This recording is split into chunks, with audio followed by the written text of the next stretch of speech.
Okay, so we're going to do your Unit 2 exam review today. Okay, so you want to probably have out a sheet of paper just so you can kind of follow along here.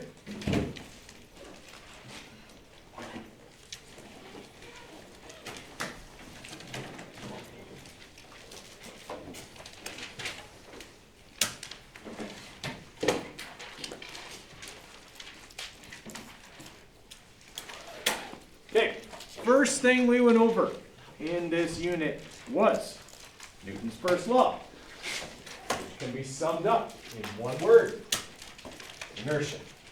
Okay, it is the tendency of an object to continue doing what it was already doing in the absence of a net force. Okay, so if there is no net force, what two behaviors are possible for an object?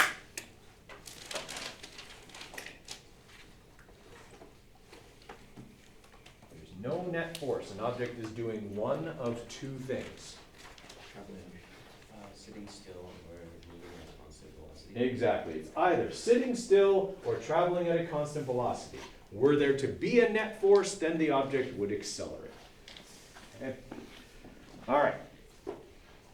What's the measure of your inertia? The more of this you have, the more inertia you have. Mass. Okay, so the bigger you are, the more inertia you have. All right. There's no problem solving to do with Newton's first law, but it is something that will come up in multiple choice questions, okay, that are kind of situational. Okay, like there's a few questions in the multiple choice that are like, here's a situation, maybe there's even a picture, which of Newton's laws applies here? Okay, that kind of thing. So you have to understand each of Newton's laws, first, second, and third, okay, and you go, oh, that seems like that's more of an inertia thing, or that seems like that's more of a Newton's third law thing, okay, and you'll have to kind of put them together, okay. All right, second thing we went over and spent half the unit on, okay, so it's somewhat important, okay, would be Newton's second law. Okay, so we have to remember that Newton's second law deals with all of the situations where there is a net force, and even some where they're static. Okay, and there's no net force, okay, but we still have to do the vector sum of all forces step. Okay, like the hanging sign questions, okay, that come up time and again. Okay, so the big thing to remember here is that the net force can be calculated two ways: mass times acceleration, and by the vector sum of all forces.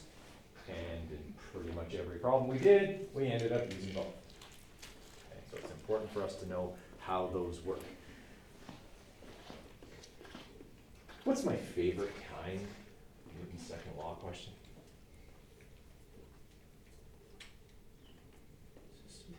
Oh, you guys don't know me at all.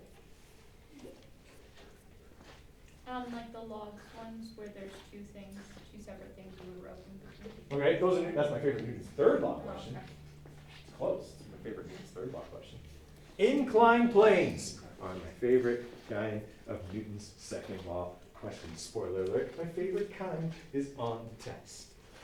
There's more than just that, of course, because Newton's second law took up half the unit, so expect several different situations, okay, on there. Some of them are going to involve vectors, okay, some are going to involve friction, okay, some are going to involve inclined planes, okay. There's a whole bunch of different situations that we ran into, okay, and I'm going to test several of them.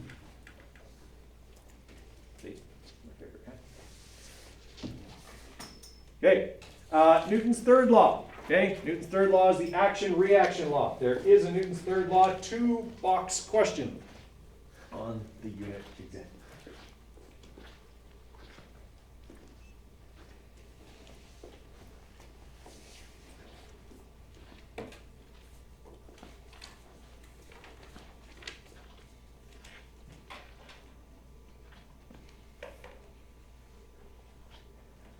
Okay, there's also going to be some multiple choice on both Newton's second law and Newton's third law, but again, they're situational type questions. They're not involving calculations or any huge amount of calculations. They're more, do you understand which of the laws applies here? Okay, Newton's third law definitely okay, in the multiple choice as well. Okay, then we went on to work energy theorem. Okay, work is a change in mechanical energy. Okay, we did some where both kinds changed. We've had ones on the quiz where only one kind changed. Okay, but you'll have to obviously be able to recognize a problem as a work energy theorem problem. Okay, and then figure out what type or types of energy are changing in that question, and then solve for force or distance or final speed or final height or something like that.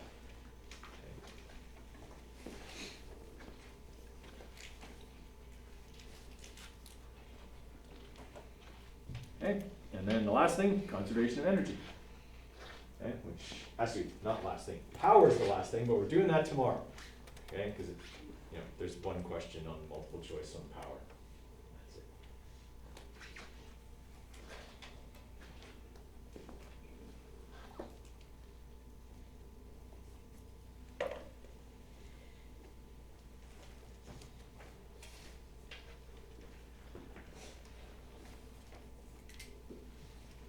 Okay, law of conservation of energy, there's going to be a couple multiple choice about that, but mostly that's going to be a problem in the written part.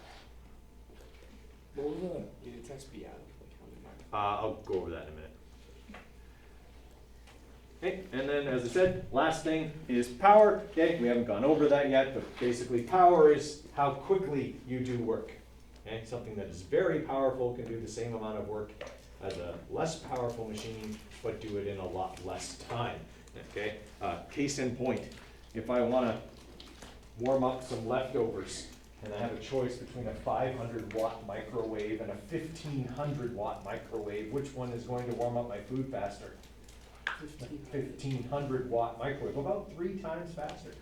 Okay, it's the same argument between having a 5 horsepower gas powered lawnmower or a 1/2 horsepower electric lawnmower. I like to mow my lawn fast. Okay, the more powerful one is going to do the job faster because, well, doesn't matter how long my lawn is, I can practically run behind a 5 horsepower one and it'll still cut it. Okay, is that making sense? All right, that's like essentially what we need to know about power. That took me like 30 seconds to teach you. Okay, all right, what would you guys like to go over? I take requests. Elevator question? An elevator question. Okay.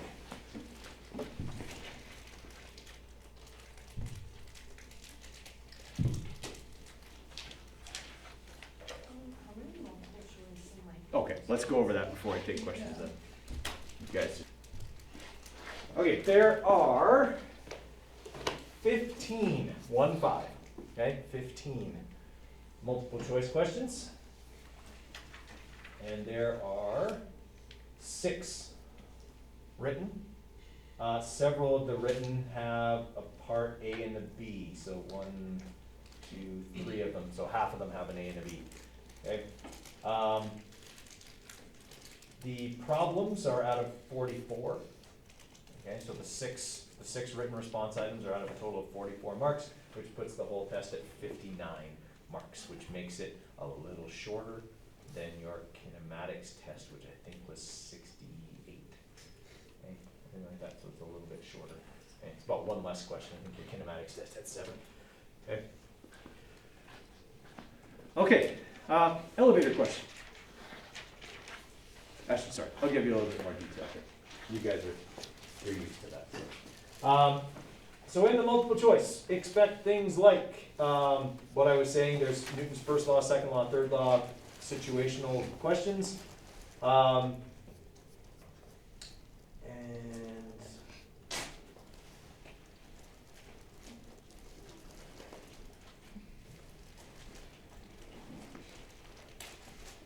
yeah, like that's, and there's one work energy theorem question. It's not a problem. This doesn't involve any calculating. There's a question about, and another question about like properties of energy. And another question about like kind of conservation of mechanical energy. And one question about power. So 1, 2, 3, 4. There are 11 situational questions about Newton's laws. 4 questions about energy, or 3 questions about energy and 1 about power in the multiple choice. Okay? There are only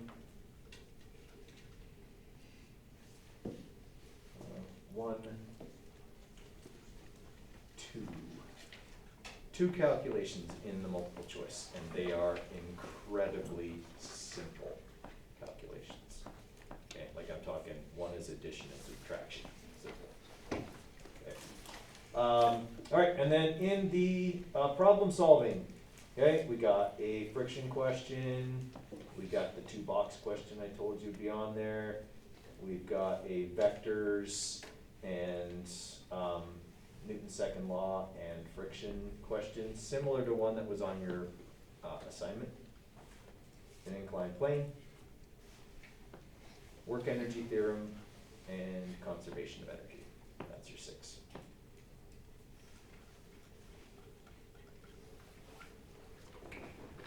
Okay, the elevator question. This is a good example of Newton's second law. Okay, so on this one here, we know the acceleration is 1.5 meters per second squared down. We want to find the tension in the cable upwards. Okay, give you a minute on that one, see if you guys can get it, and then we'll go over it. So, what's the force people forget in an elevator question? Gravity. Okay, so we don't want to forget that. Gravity is right here. Okay, and we calculate that by going m times g, right? So 800 times 9.81, okay, is going to be 7,848 newtons. Okay, now, because we know the acceleration and the mass, we can calculate the net force by going mass times acceleration. So that's the next thing we should do, and that will be 1,200 newtons down. Okay, everybody all right with that? Okay. So now, the other way to calculate F net is by the vector sum of all forces. So that'll be the tension plus the force of gravity. Okay, since the tension, since the net force and gravity are both down, I'm going to make them both negative, and I'm going to subtract Fg over to the other side. So I'll have negative 1,200 minus negative 7,848 equals the tension. Okay, so that should give us 5,648 newtons. No, 6,800. 6,648, yeah? I shouldn't do math in my head. 6,648 newtons up as the tension in the cable. Okay, everybody all right with that one? Elevator's a good context for a multiple choice situation. Okay, Tony, you wanted a forces going in different directions question, right? Yeah. Okay. But, like those type of questions were on the first unit too, right? Yeah, they're just vector addition questions. So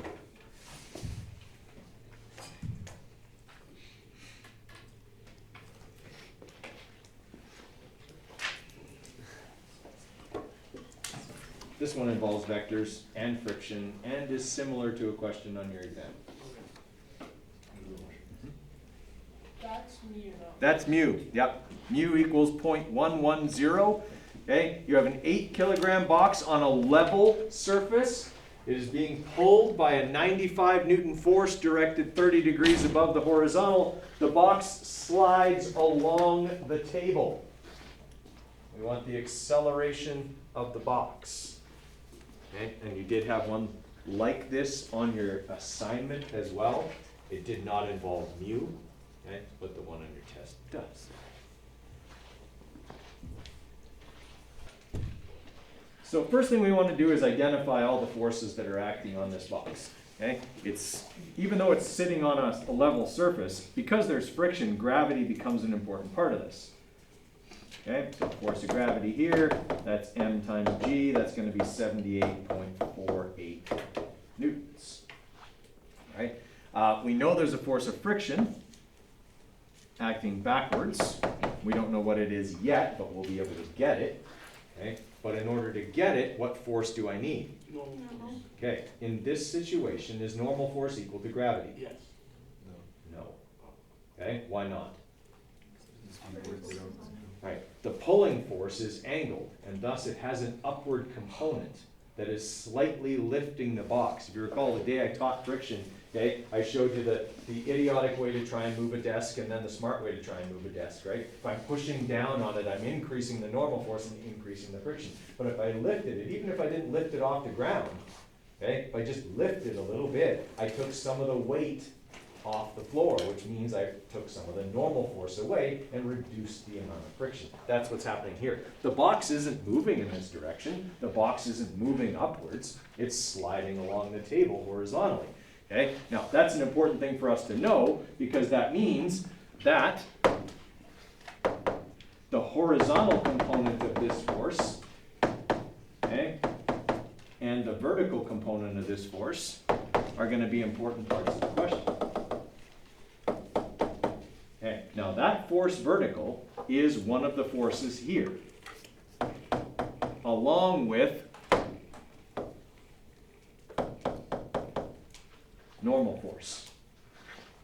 Since the box doesn't move vertically, what do Fn and Fv add up to? The force of gravity, right. So they add up to 78.48. I can't calculate the normal force directly, but I can calculate it if I know Fv. Right? So I'm going to calculate Fv by going sine of 30 times 95, which should be 47.5. Okay. Okay.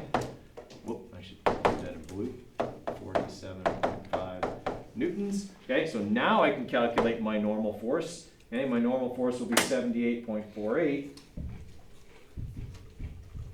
minus 47.5. Okay, so 30.98 newtons.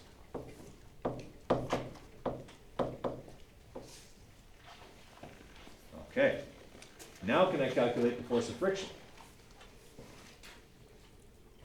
I can. I have mu, and now I have normal force. Okay, at this point, I no longer need any of that vertical stuff. I only needed the vertical stuff so I could get the horizontal force that was opposing the forward force that I haven't calculated yet. Okay, I still have to do that. All right, so force of friction, okay, is going to be, right, 0.110 times 30.98, so it's not very big at all. This seems like a question I made up on the fly, and the numbers are a little ridiculous. Okay, so 3.4078. So, like, virtually nothing. Okay, because we're pulling up a lot. I probably should have made that angle like 10, and this would have been more realistic. All right, I still have to calculate force horizontal, because that will be the forward pulling force that is going to cause this thing to accelerate. Okay, so force horizontal will be the cos of 30 times 95. Okay, so 82.27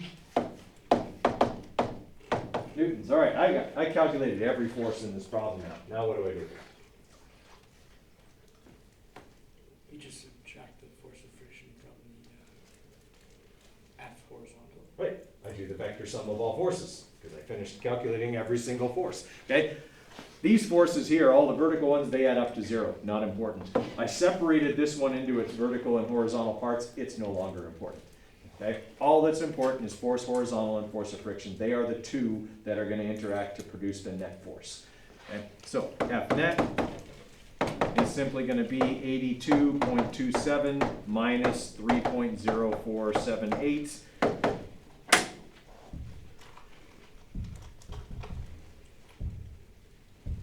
Okay, so there's my net force, 78.86. All right, what do I do with that? Divided by my mass to get acceleration, right? F net over m. Okay, so when we do that, we're going to get a very large acceleration. Slightly larger than gravity. So this box would experience 1 g worth of acceleration, okay, forwards as a result of that force. Okay. Everybody all right with that? Okay. So, what would a question like that be out of? Well, you can get 1 mark for your free body diagram. You'd probably get a mark for this part over here. You'd get a mark for calculating normal force. That's 3, 4, 5, 6 marks. There's a lot to do in that question. Okay? That would be, I would say, probably the toughest one that you would get. Okay? It involves a lot of things. It involves vector sum of all forces. It involves m times a. It involves using the friction formula. It involves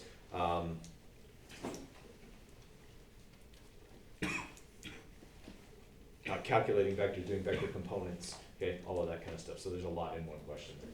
Could you do a question where it's like a sign that's hanging, and there's one cable that's like at this angle and another cable at that angle?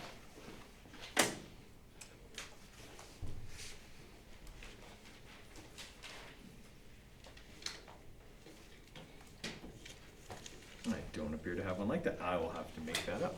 Okay. So I'm not going to give you one that has 2 different angles. I'd either give you one that's an angle and horizontal, or one that's they're equal. Otherwise, it becomes really crazy. Okay. So.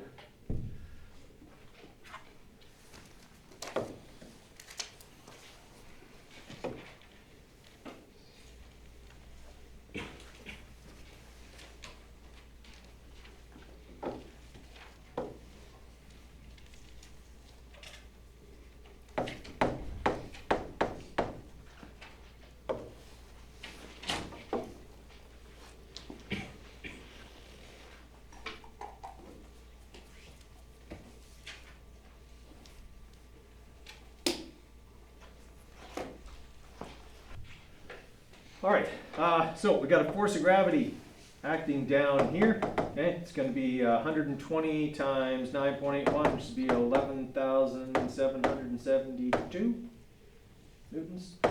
Okay, that means we know that the force upwards also has to be equal to that because it's not moving, right? The net force is 0. Now, that 11,772 newtons does have to be split equally between the 2 cables. It's 1,177.2. Sorry, not 11,000, right, sorry. 1,177.2. Okay. All the right numbers, just nothing in the right place. Okay. 588.6. Okay. All right, so that side there for each of these is 588.6, and that reduces then the angle down to 55. Okay? Now that I know the adjacent side to the angle and I'm looking for the hypotenuse, I simply divide the 588.6 by the cos of 55. Okay? And so that'll give me that there is 1.03 times 10 to the 3 newtons worth of tension in that cable. Okay. All right, what else?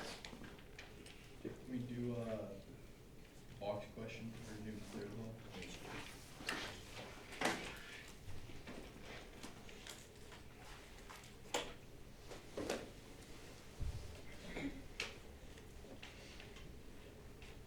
Okay, that's another one I got. You guys are asking good questions. Okay.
Okay, so the system accelerates to the right or forward at 1.7 meters per second squared.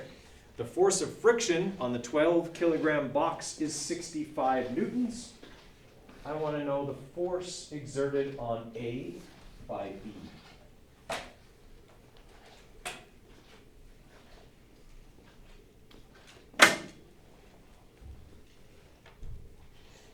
Okay, which box am I going to use to figure out the force that is exerted on A by B?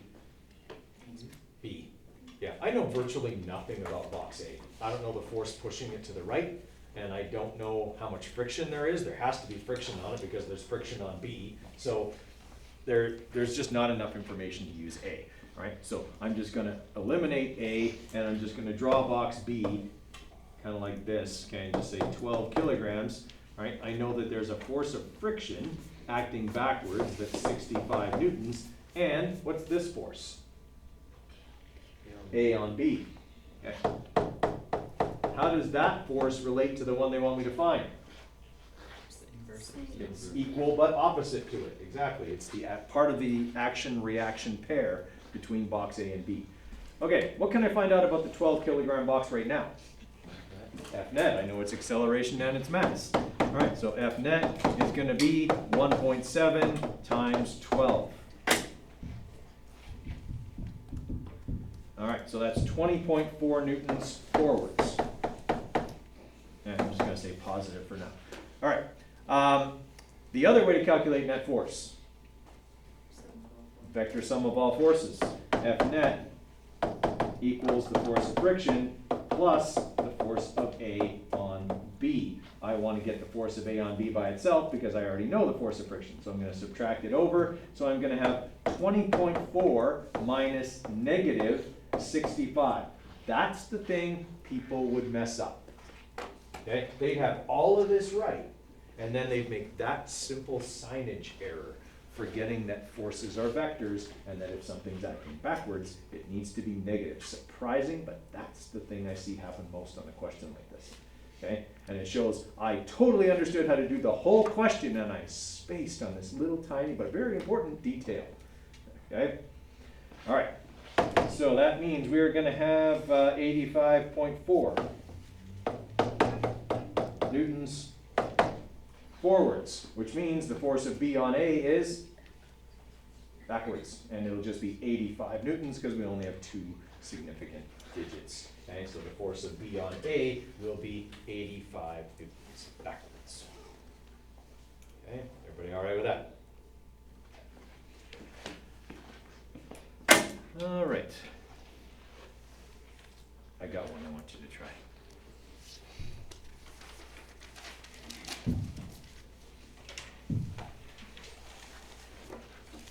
I think we have time.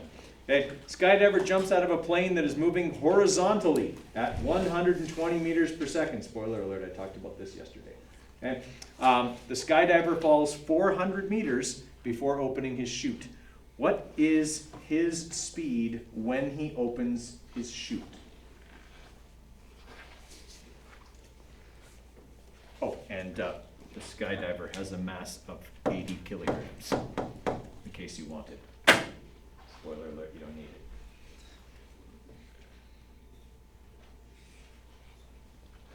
it.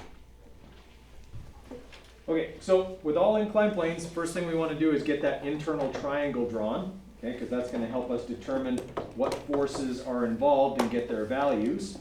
Okay, we're going to need all three sides of the triangle for this problem because we were given the coefficient of friction, and thus in order to calculate the force of friction, we'll need to use force of friction equals mu times normal force. So we'll need normal force and F parallel. All right, so force of gravity, m times g, so 20 times 9.81 is 196.2 newtons. Okay, so we've got that side. We know that this angle here is 25 degrees, so we can calculate both F normal and F parallel. Fn will be the cos of 25 times 196.2, and F parallel is the opposite side, so it will be the sine of 25 times 196.2.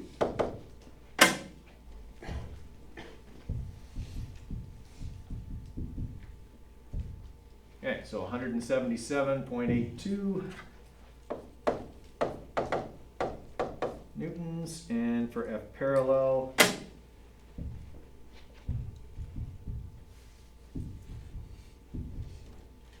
alright, we're looking at 82.92.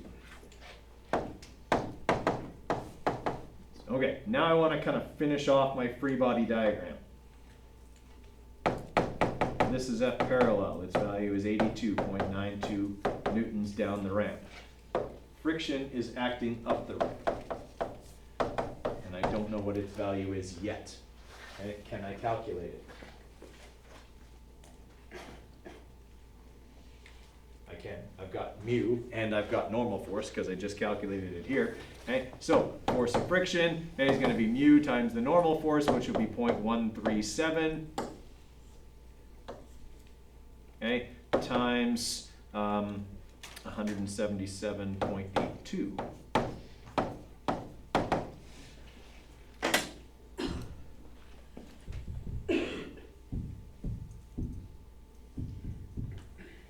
All right, so there's my force of friction, 24.36 newtons up the ramp. Okay, I've got all the forces, now what do I do? Sum of all forces.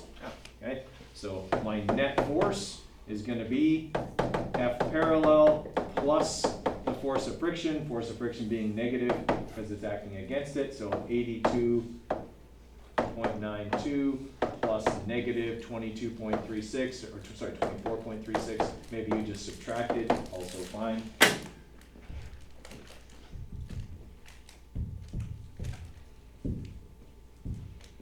All right, so there's my net force, 58.56 newtons. Now what? Now I divide by the mass, right? I go at A equals F net over M, so 55.56 divided by the mass, which they told us was 20. So we've got an overall acceleration here. We only have two significant digits, 2.9 meters per second squared down the ramp. Okay, everybody all right with that? Okay, I probably wouldn't involve mu on an inclined plane on the exam, but we've definitely done some like that in class. Okay, I would probably tell you what the value of friction was and then ask you to do everything else pretty much the same. Okay, calculate the acceleration. So in the end, not a terribly difficult question, but it does involve, you gotta do a little bit of vector stuff with the triangle. Okay, you gotta remember what forces are involved, all that kind of stuff. Okay, all right, what else? Okay, which box can I use to find the force that B exerts on A? I mean, obviously the force that B exerts on A is a force acting on box A. But can I use box A to solve this question? I can't. I don't know anything about box A other than its mass and acceleration, which, great, I could find the net force on box A, but it doesn't do me any good because I don't know either of the forces that contribute to it. It doesn't tell me what the applied force is. It doesn't tell me how much friction there is, okay? And I'm looking for another force that acts on A after that. So A is no good to me, right? So I have to look at box B. So I'm just gonna kind of quickly draw a free body diagram for box B. It's 9 kilograms. They tell me there's a force of friction on it of 8.5 newtons. What's the other force acting on box B? Got it there, 8.5. What's the other force acting on it? What's making it move forward? An applied force from box A. Yeah, it's box A that's pushing on box B, right? Like we start here, we push on box A, both boxes move. The only reason B moves is because A pushes it. Now, knowing what we do about Newton's third law, if box A pushes on box B, what does box B do? It pushes back with an equal and opposite force. Would that be the force of B on A? Okay, so if I can find this force, it's the action-reaction pair to the force they want me to find. So I can find it and then just reverse the direction, and I've got the force they wanted me to find.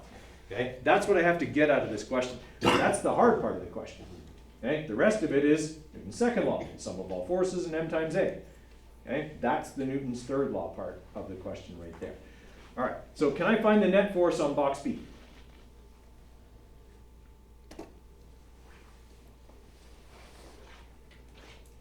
I have this number and this number. Can those help me get net force? I think so. Okay. F net is m times a, so we're looking at 9 times 1.3. Okay, so we're looking at 11.7 newtons to the right. Okay. The other way to calculate net force is the sum of all forces. So that would be the force of friction plus the force of A on B. This is the force I want to find, so I'm just going to subtract the force of friction over to the other side. Okay, so I'm going to have 11.7 minus negative 8.5. Believe it or not, that is the thing people get wrong on this question. They do everything else right. They get the Newton's third law part of this question all figured out, and then they forget this tiny but significant detail, and that is that friction is backwards. Okay, so we go 11.7 minus negative 8.5, right? And we're going to get, what is that, 24.2? I should not do math in my head. See, that's why I shouldn't do math in my head. Okay, 20.2. Okay, 20.2 newtons. Right. Okay, that's the force of A on B. What's the force of B on A? Yeah, or because they specified right in this question, it would be left. Would you have to write left on the test to get it right? Correct, just so we don't get messed up, right and left, and right and correct. Okay, we would have to write left on there. Okay. All right, questions on that one? Okay. Definitely make sure you know how to do those. All right, what else?